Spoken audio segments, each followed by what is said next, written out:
Welcome to College Basketball Recruiting Weekly. I'm your host, 24/7 Sports Director Scouting, Adam Finkelstein, and we have a jam-packed show this weekend. We're going to start with a look at the NBA draft. We're calling it what we thought and what we think, talking about some of the best players in the draft and how they've evolved. Then we're going to talk college basketball, and Duke has a big-time player in Jeremy Roach coming back. From there, we are going to look at the best availables, high school players, and transfers in the portal. And of course, we are going to recap what we saw this weekend on the grassroots circuit. Session 3 of EYBL, we'll have a top 5 players and also a look at who the best point guards are in the class of 2024, and then the race for number 1. All that and more coming up now. In a new series on 247sports.com, we're looking at the best NBA prospects in this year's draft and calling it what we thought then and what we think now. Here's what we're doing. We're talking about the scouting report in high school and then comparing it to what we see now and what the NBA is looking for. For more on this, I'm going to bring in Travis Branham and Eric Bossi. Scoot Henderson, Amen Thompson, and Arthuer Thompson, 3 of the candidates to be the second pick after Victor Wembanyama. And in a new series called What Did We Think and What Do We Think Now, we're breaking down how they've grown since high school. Now, these 3 are interesting because they left high school earlier than most to go on to their different professional opportunities. So, Trav, I'm going to start with you. Scoot Henderson, when he went to the G League Ignite, I actually remember where I was when that news came out. And I hadn't been on the road in over a year because of COVID. So I didn't see too much of him before he made that jump. What were your impressions of him when he was in high school? Yeah, I followed Scoot Henderson very closely, being fairly close to me down in Atlanta, Georgia. Elite prospect. That was the thing that always jumped out. Is every time you saw him, he just oozed with upside and talent. The biggest catch with him in high school, honestly, was his motor.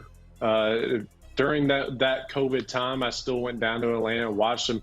There's a lot of times you wanted a lot more out of him, but when that motor clicked on, there wasn't anybody, especially at that position, better than him in that 2022 class, which he was originally in, and even the 2021 class, which he ended up in. And so just the talent upside couldn't keep him in front. Explosive, elite first step. The other areas of improvement was his jump shot, and that's something I think we've seen him improve since being with the G League Ignite. Also, I think part of it too with the motor was just, I think he was a little bit bored because the motor has not really been a concern at all with the Ignite. He brings it every single night on both ends of the court. I remember seeing him going against the number 1 point guard in 2021 in Atlanta one time and absolutely shut him down. And so those 2 areas, he had immense potential, immense upside, and he's tapped into it. And me, he's number 2 on my personal board. All right. Now, in terms of what we think now, Scoot Henderson is someone who has certainly maximized his 2 years at G League Ignite, played his way up into, if he's not the favorite for number 2, he's certainly one of the, but a dynamic athlete at the lead guard spot, paint touches for days. Improved shooting, as you noted, Trav. I think that's still a little bit of a question mark in terms of just how good it is at the NBA level. Ironic for someone who's such a dynamic athlete, but the other question at this point lies on the defensive end of the floor. Trav touched upon his competitiveness. You wonder if that plays into it. But right now, he is not someone who is perceived as an elite defensive player, certainly not perceived as a highly switchable defensive player. But as I said, a dynamic creator, a dynamic athlete in the lead guard spot, and one of the leading candidates, if not the leading candidate, to be the second pick in the draft. All right, Bossi, now 2 of the other candidates to be picked number 2, the Thompson twins, and these were 2 players that you saw very early. What was your impression of them at those first stages? Yeah, so I was first tipped off about the Thompson twins during the earlier part of the COVID pandemic. They had just finished up their sophomore seasons at Pinecrest in Fort Lauderdale. I was working for a different company at the time. I was with Rivals still. And one of my coworkers there sent me some film of them, and I was like, hey, man, how have you not told us about these 2 guys yet? Because they were both 6'6" and very athletic. And so we threw them into our top 150 just kind of as an upside play with them.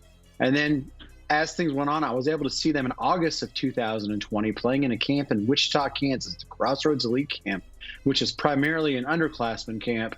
And as soon as I saw them live and in person and saw their size, their athleticism, their instincts, how they fed off each other, I was totally blown away and knew that they were going to be high-level guys. Now, given the competition level that they were playing against was a little sketchy, and it was a little bit raggedy at times. It was basically pickup games, so you wanted to see them in person more against competition. But upon seeing them in person, you knew they were going to end up being at least 5-star players, even though we started off fairly conservative with their rankings in the 50s, and that they were going to be potential NBA players. Now, obviously, I didn't quite see them being who they are now and skipping a year of high school and doing OT and all that stuff. But it was readily apparent that they were going to be big-time players, but certainly couldn't have called them lottery picks at the time. And, the real interesting thing about the Twins right now is in the media, you hear that Amen is the one who's potentially a candidate to go as high as 2, someone who is perceived to be slightly ahead of Ausar. That's not quite as unanimous when you talk to NBA scouts behind the scenes. Both are highest level athletes, and we're talking about day one in the NBA. These guys are game-changing athletes. Both are also somewhat questionable, not somewhat, they're questionable shooters. They both have playmaking upside at 6'7". Amen is considered by some to be the one who has the more potential to develop into a primary facilitator. But what's interesting is it's Ausar who's won all the MVP awards for OTE over the course of the last 2 years. So I think these two are going to be two of the more interesting prospects to watch as we head into the heart of NBA draft season. All right, for much more on the NBA draft, you can visit 247sports.com. We're going to have tons of coverage leading up to that June draft date. A lot of movement this week in college basketball. Indiana, St. John's, Kansas, all landing big commitments. But maybe the biggest piece of news is that Jeremy Roach, the captain, is headed back to Duke. The captain is coming back. Jeremy Roach is returning to Duke. Travis, what does this mean for the Blue Devils? It means they're the preseason favorite to win the national title in 2024. You already got a lottery pick in Tyrese Proctor, who will be your starting point guard next season, as he was finishing out this past season. Also returning Kyle Filipowski, Mark Mitchell, bringing in the number 2 recruiting class, actually. But Jeremy Roach going to be an electric scorer alongside Tyrese Proctor, and obviously bringing an immense value in just his experience playing 4 years and what will be his 4th season at Duke. This is a huge addition, obviously, and Kansas was the preseason number 1 favorite, and I think Duke just moved ahead of them with this development. All right, Trav, here's my question, because like you, I am a big believer in Proctor. I concur he's on his way to potentially being a lottery pick next year, and I think his best basketball is coming out next season. He's going to get bigger and stronger. I think he's got the touch to improve as a shooter. The question marks to me is how he and Roach, how that relationship evolves, because Roach, a little bit of a ball-dominant lead guard, scoring mentality, not as effective off the ball, not as effective as a spot-up shooter. And I thought Roach was candidly limited sometimes last year by the lack of spacing within their half-court offense. So how do you foresee that dynamic evolving, if at all, between those two guys? It's going to be extremely similar to what it was in the second half of this past season. We saw Jeremy Roach be moved off of the ball with Tyrese Proctor being put onto the ball at that lead guard spot full time. But the one thing that really stood out, essentially in a bad way with Proctor, was his inability to handle ball pressure.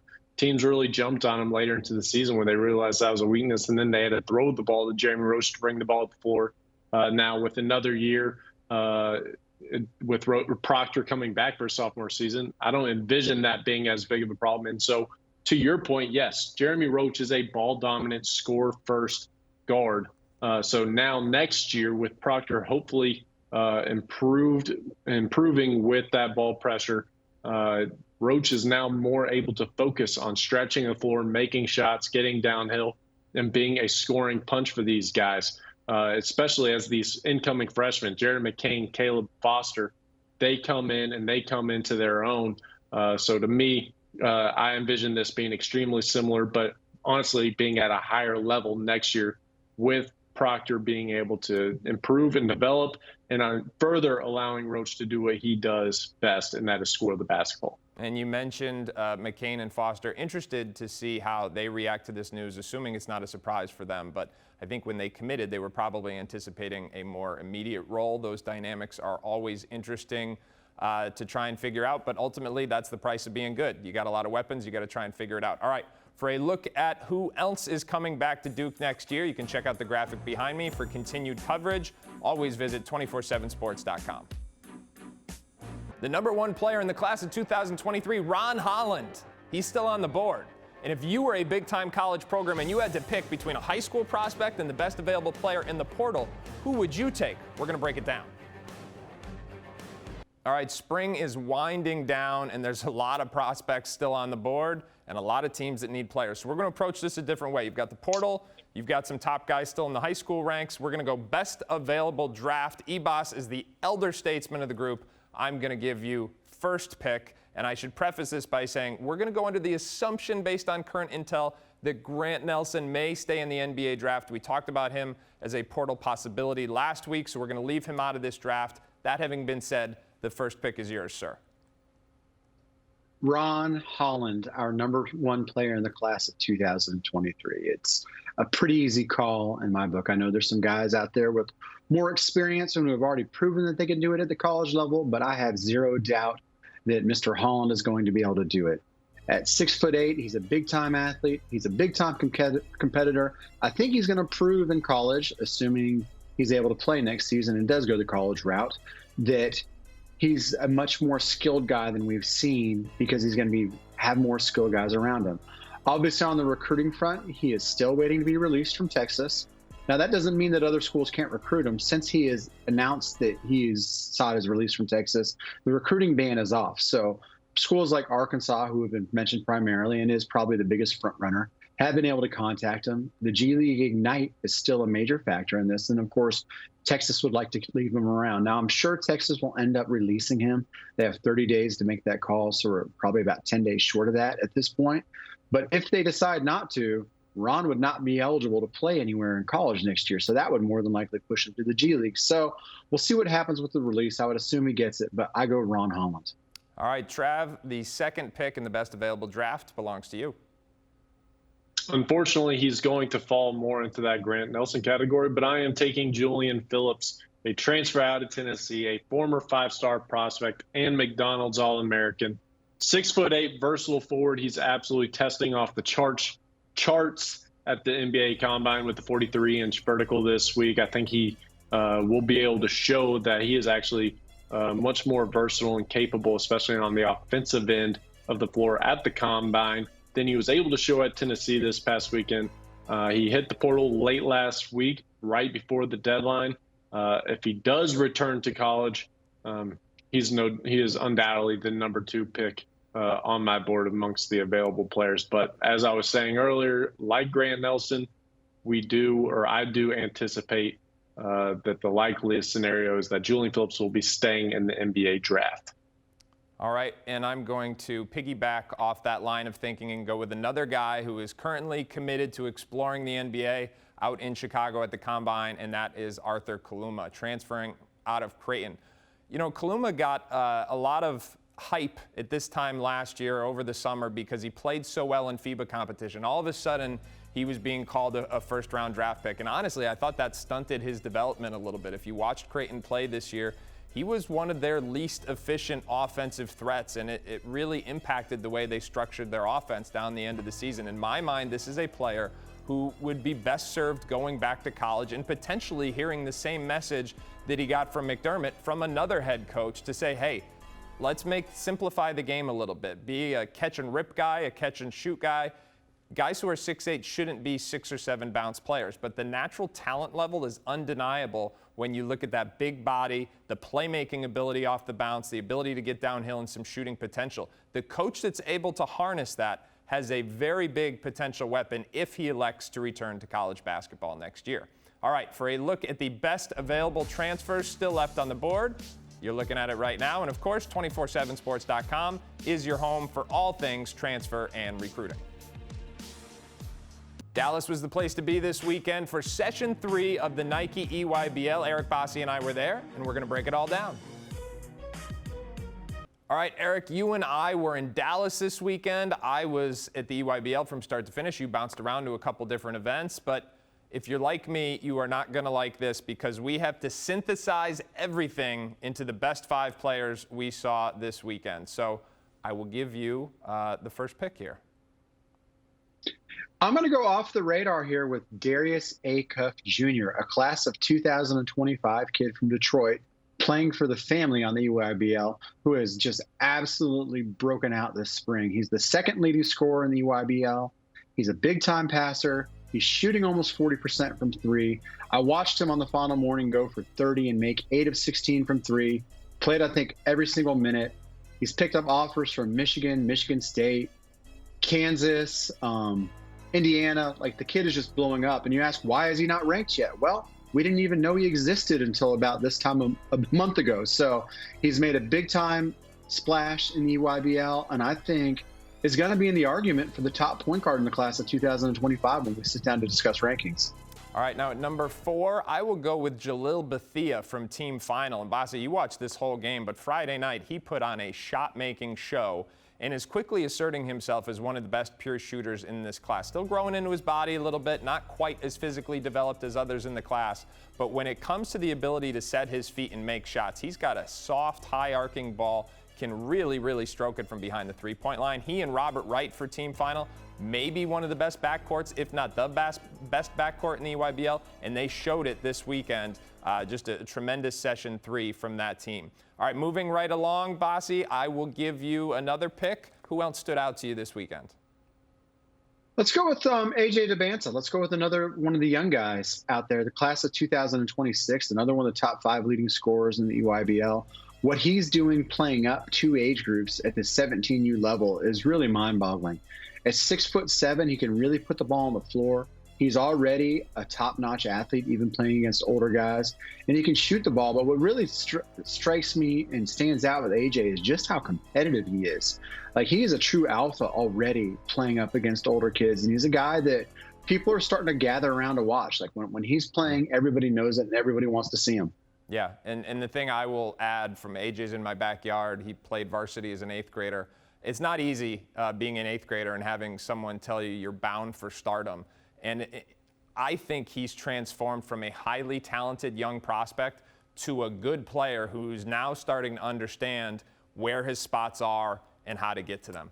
All right, the top 2 players, in my opinion, and I think, Bossi, you would probably agree with me, this weekend were Elliot Cadeau and Dylan Harper. We are going to talk a lot about both of these guys coming up in the next segment, but suffice it to say, they were both just playing at an extraordinary high level this weekend. For much more on rankings, coverage of weekend events, NBA draft, transfer portal, and everything else, you can visit 247sports.com.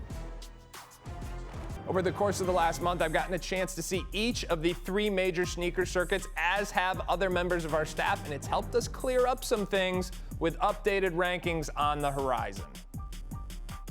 All right, now, as I mentioned, this was a huge weekend for Elliot Cadeau. How about this for a stat, guys? Through Saturday night, he had played 11 EYBL games, didn't have less than 8 assists in a single game, and had a better than 4-to-1 assist-to-turnover ratio. I mean, Bossi, you said it earlier in the spring. You saw EYBL in April. You said Elliot was playing at a very high level. He's playing at a high level and then some. So this is the question I pose to you both. Of the players, of the point guards currently, and I do emphasize the word currently, in the class of 2024, how would you rate the top 3 point guards in that group? And Trav, I will start with you. I am taking Elliot Cadeau number 1 on this point guard list with Dylan Thomas, who just committed to UNLV earlier this week at my number 2, and Zoom Diallo at number 3. Elliot, like you guys said, he's playing at an extremely high level. As good of a feel and skill set for the point guard position that you will come across. Just an extremely high floor. He is a kid that I think he's 2024. He has the ability to go 23, and if he were to go 23, I would have 0 reservations of him starting a college basketball game tomorrow. He's just that level of a playmaker. He just gets to any spot he wants to on the floor and makes all of those around him better. No arguments out of me. His feel for the game, and he was just toying with people in terms of the way he thinks the game this weekend. Bossi, what's your top 3? You know, I wish I could just hit the retweet button here because Travis's order is the same order that I have right now with Cadeau at number 1 and DJ Thomas at number 2 and Zoom Diallo at number 3. I think that Elliott has really kind of opened up a little bit of separation from the pack, but I think with DJ Thomas, there's a lot to like too. To me, he's a little bit of a baby Jalen Brunson type. He's bigger than you realize when you get up on him. He's stronger than you realize. He's super skilled, super crafty. The game comes easy to him. While he is a good playmaker for others, he's primarily a scorer who then playmakes second, but does it without being selfish. He, like Cadeau, could very well end up in the class of 2023 at some point, whether that be in the fall or at semester, and is a guy who can walk right in and start for UNLV and make an impact for them in the Mountain West. Yeah, I thought our own Brandon Jenkins put it perfectly when he said he's about to go full Trae Young. Of course, Trae Young at Oklahoma. There's some family ties there between Oklahoma and UNLV, so going to be very interesting to watch. And while I totally agree on that order, I think, simultaneously shout out a little bit to Zoom Diallo. One of the things I was most impressed watching him at 3SSB last month was his floor vision and passing ability. I thought he made all the right reads, saw the entire floor, used his size to see over the defense and make the right pass. I think he's made strides as a shooter, as the handle, and the rest of the total ball skills. Shots got to keep coming.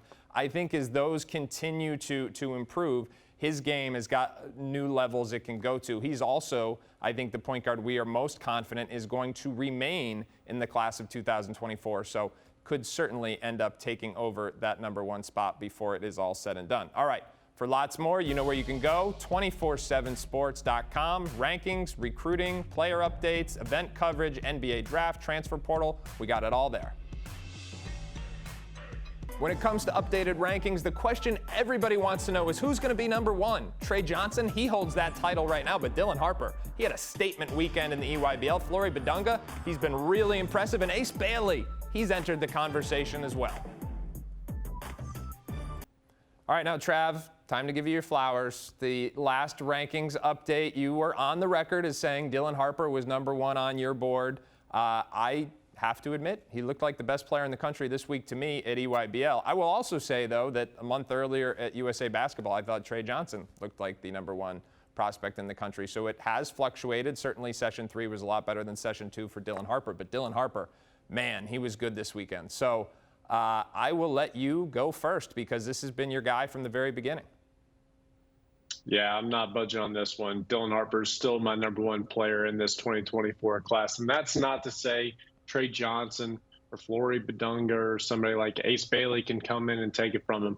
But when you talk about the highest floor player I'm taking out in a college basketball game tomorrow to go win a basketball game, I'm taking Dylan Harper every single time. And honestly, the more I watch him and the more I think about it, I think we almost undervalue his upside. Something that separates Dylan amongst everybody else is his feel and his IQ for the game.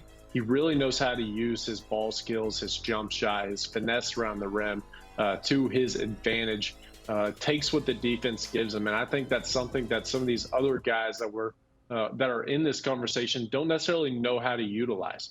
Dylan just knows how to manipulate defenses, and I think that's going to continue to translate not only at the college level, but also at the NBA level. That's something we're seeing each and every single year where we undervalue guys who may not have the physical tools or may be a little bit more mature entering the NBA draft or the NBA level. But because they have such premier feel and IQ, they end up overperforming, if you will, and really catching a lot of people by surprise. And I think Dylan Harper, while he is elite right now, I think he could really surprise some people with the upside and potential that he possesses. Yeah, I don't disagree with that at all. But, Bossi, I want to get your take on it. What are your thoughts in the battle for #1 right now, as we are a few weeks away from declaring a winner here, at least at this most recent iteration? Again, I'm going to hit the retweet button here. I would probably lean back towards Dylan Harper. It's been kind of a yo-yo. I think that much of this is with the team that's set up around him and the role he's being asked to play. I feel like Dylan is playing a role that's most like what he's going to play on the next level. Trey Johnson, to me, is a pure scorer who needs to be coming off of screens and hitting jump shots, coming off the screens and catching the ball, heading downhill. Instead, what we've got is Trey Johnson bringing the ball up the court, dribbling it into oblivion while he tries to set up other guys, get his offense and not be selfish, it's really got him in a weird state because he is not the world's greatest break you down off the dribble guy. Nope. Yes, he can beat some guys off the dribble, but he's not a speed guy, and he's being asked to constantly create shots for himself and others, and it's resulting in a lot of really difficult looks, which he can make some of those, but it's leading to poor percentages. So I think, even if he was playing a role more suited to his strengths, I don't think it's unlikely that Dylan Harper could have passed him, but he's being forced to play away from his strengths right now, and I don't think that's helped him. Now, also, I do want to bring up Arias Bailey, who's currently a number 6, who I think could have a really strong case for number 1 before it's all said and done. Would probably be my number 2 right now, with Flory Badunga at number 3 and Trey Johnson actually at number 4 based off of how they played this spring. Bailey is a 6'8" kind of switchable combo forward who's an absolutely extreme athlete. He doesn't turn 17 until July, so he's young for the class. Very versatile, plays with tons of energy, a little bit wild, a little bit loose around the edges. But when I look at the direction that highest level basketball is heading, I see a lot of guys who look like him, a lot of guys who move like him, and a lot of guys who played like him at that age were having extreme success at the NBA level. So he's a guy that I think we really need to keep a close eye on as we move forward through the tail end of the spring and through the summer. I like it. I like it all. I think you guys both said it right on. I do want to agree in particular with 2 of your points. Trav, you talked about Dylan Harper's upside. The 2 things that have really kind of impacted the way I think about his upside in the last couple of months. One is standing next to him and realizing, I was like, oh, he's 6'6". I mean, he is a big, big guard. So whatever we were saying in terms of what is his athletic upside, I think the size and the strength is going to allow him to compensate for that. The second thing is he's been playing with the ball in his hands and being utilized as a true point guard this spring. Now, I do believe he is a combo because he can play on and off ball. But when you start to look at the highest levels of basketball, like Ebos was saying, the guards with the most value are the ones that are that versatile. And because he can play on-off ball, because he can score at all 3 levels, because he can make plays for others, and because he has that basketball IQ you mentioned, he's able to just take what the defense gives him. Now, the other thing that I think Bossi was spot on about is that Dylan Harper is being used in just the right way right now, and he's got the right supporting cast around him, especially in Session 3. I think in Trey's case, I would love to see what he looks like when he was playing off the catch, when he was running off screens, when he was either able to make shots or attack closeouts, because that, to me, is the scenario where you're going to see the best version of Trey. So things to monitor in the coming weeks and months. You are going to find out who the new number 1 is in just a few weeks, and we still got some time to see how that evolves. For much more on this and everything else, be sure to visit, as always, 247sports.com. Thanks, as always, for watching College Basketball Recruiting Weekly. It's going to be another action-packed week on 24/7 Sports and the 24/7 Sports channel. Make sure you stay up to date on both, and we will see you next week.